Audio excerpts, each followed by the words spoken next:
আসসালামু আলাইকুম প্রিয় দর্শক শ্রোতাবৃন্দ। রংপুর রেলওয়ে স্টেশনের পূর্ব দিকে বাউপাড়া রেলগেট পার হয়ে যে পাটবাড়ি নামক যে রেলগেট রয়েছে, অর্থাৎ অরক্ষিত যে রেলগেটটি, এই রেলগেট এটি অরক্ষিত। এখানে কোনো গেটম্যান থাকে না, এটি রেলওয়ের অনুমোদিত গেট নয়। এই গেটে একজন যুবক, অর্থাৎ এই যে বাড়িটি দেখছেন, এই বাড়িটিতে সে থাকতো।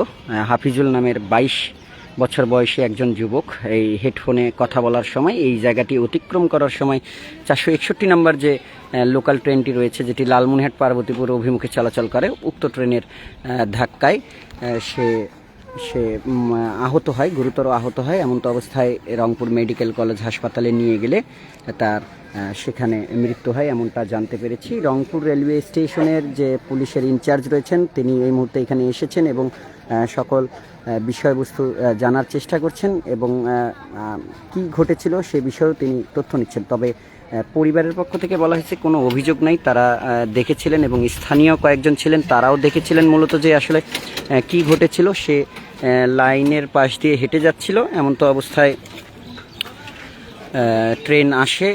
লোকজনরা তাকে সরতে বললেও সে হেডফোন কানে থাকায় শুনতে পারেনি, যার ফলে ট্রেনটি সজোরে ধাক্কা দেয় এবং তারপরই তার এইখানে হাসপাতাল নিয়ে যাওয়ার পথেই মৃত্যু হয়, এমনটা আমরা এখানে জানতে পেরেছি। আমরা এখন পাটবাড়ি নামক যে জায়গাটি রয়েছে সেখানে প্রিয় দর্শক শ্রোতাবৃন্দ অবস্থান করছি এবং জানতে পেরেছি যে হাফিজুলের বাড়ি কুড়িগ্রামে। তার মামা জিয়া এই বাসাটি কিছুদিন আগে কিনেছিলেন, 5-6 মাস আগে, এবং তারপর থেকে তিনি এখানেই থাকছিলেন এবং তিনি একটি ঔষধ কোম্পানিতে চাকরি করছিলেন। রংপুরের থেকে, মামার বাসায় থেকে ঔষধ কোম্পানিতে চাকরি করছিলেন। এমন অবস্থায় আজকে আনুমানিক 10:30 ঘটিকার সময় এই যে পাটবাড়ি নামক যে জায়গাটি রয়েছে এখানে দুর্ঘটনার শিকার হন।